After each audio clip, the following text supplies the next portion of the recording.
పాత నిబంధన కాలం నందు మనము పరిశీలన చేసినట్లయితే దేవునికి మరియు తన ప్రజలకు మధ్యవర్తులుగా కొందరిని ఆయన నియమించినట్లుగా మనం చూస్తున్నాం.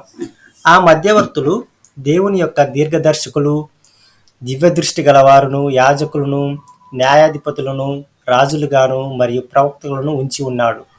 అయితే ఇక్కడ వీరి యొక్క కాల సమయమును పరిశీలన చేసినట్లయితే వారి జీవితాంతము ఇతరులపై ప్రజల ఆతిథ్యము మరియు కానుకలు ఇవ్వడము మీద ఆధారపడి చూడగలుగుతున్నాము. ఇది దేవుడే నియమించి ఉన్నాడు.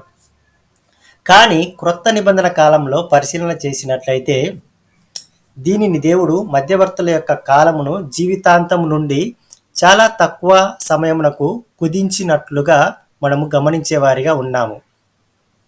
కనుక మన ముందు ఉంచబడిన ఈ ప్రశ్న, ఒక విశ్వాసి ఎంతకాలము సంఘ కాపరి దగ్గర దేవుని వాక్యము నేర్చుకొనగలడు?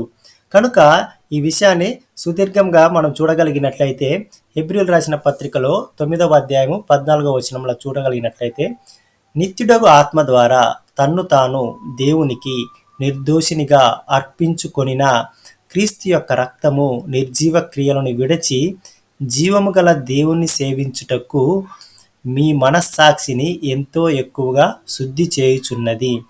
ఈ హేతువు చేత మొదటి నిబంధన కాలంలో జరిగిన అపరాధముల నుండి విమోచన, మొదటి నిబంధన పాత నిబంధన నుండి జరిగిన అపరాధముల నుండి విమోచన కలుగుటకై ఆయన మరణమును పొందినందున పిలువబడిన వారు నిత్యమైన స్వాస్థ్యమును కూర్చిన వాగ్దానమును పొందు నిమిత్తం ఆయన క్రొత్త నిబంధనకు మధ్యవర్తి అయి ఉన్నాడు.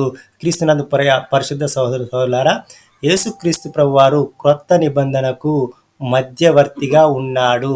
ఈ మధ్యవర్తి, ప్రధాన మధ్యవర్తి సమస్తమును కూడా రూపాంతరం చేసి ఉన్నాడు. కనుక ఆ రూపాంతరత అనుభవాన్ని మనము చూడగోరుతున్నాము.